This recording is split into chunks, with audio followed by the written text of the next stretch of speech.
আবারও বাসে আগুন, ককটেল বিস্ফোরণ। ব্রাহ্মণবাড়িয়ায় গ্রামীণ ব্যাংক অফিসে অগ্নিসংযোগ। আওয়ামী লীগের ৪৪ নেতাকর্মী গ্রেফতার। ঢাকা সহ ৩ জেলায় বিজিবি মোতায়েন। পুলিশের পাশাপাশি সেনাবাহিনী রয়েছে, মাঠে বিজিবি রয়েছে এবং বিভিন্ন গোয়েন্দা সংস্থা তারাও কাজ করছে। ইতিমধ্যে বেশ কিছু গ্রেফতারও হয়েছে। আওয়ামী লীগ ছাড়া অন্যরাও করতে পারে নাশকতা। সন্ত্রাস দিয়ে নির্বাচন বাধাগ্রস্ত করা যাবে না। বিএনপি মহাসচিব ইইউ রাষ্ট্রদূতের বৈঠকের পর আমির খসরু। সন্ত্রাসী কর্মকাণ্ডের মাধ্যমে নির্বাচনকে বাধাগ্রস্ত করতে পারবে সেটা বিশ্বাস করার কোনো কারণ নেই। যাদের কর্মকাণ্ড স্থগিত আছে, এরকম ওরা এখন সন্ত্রাসী কর্মকাণ্ড তো অনেকেই করতে পারে। এটাকে দমন করার জন্য সরকার, আমি মনে করি আইন শৃঙ্খলা বাহিনী তাদের ব্যবস্থা নেবে।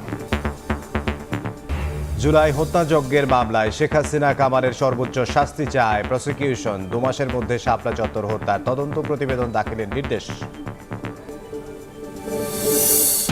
সনদ বাস্তবায়ন আদেশ ও গণভোটের দাবি মেনে নিতে ৪ দিনের আলটিমেটাম জামাত সহ ৮ দলের, নইলে যমুনার সামনে অবস্থান। নৈরাজ্য ঠেকাতে কাল রাজপথে থাকার ঘোষণা। জুলাই সনদ বাস্তবায়নে টানাপোড়েন, নির্বাচনের আগে গণভোটে আপত্তি বিএনপির। দাবি আদায়ে রাজপথের জামাত, অনড় থাকলে সংঘাতের শঙ্কা এনসিপির।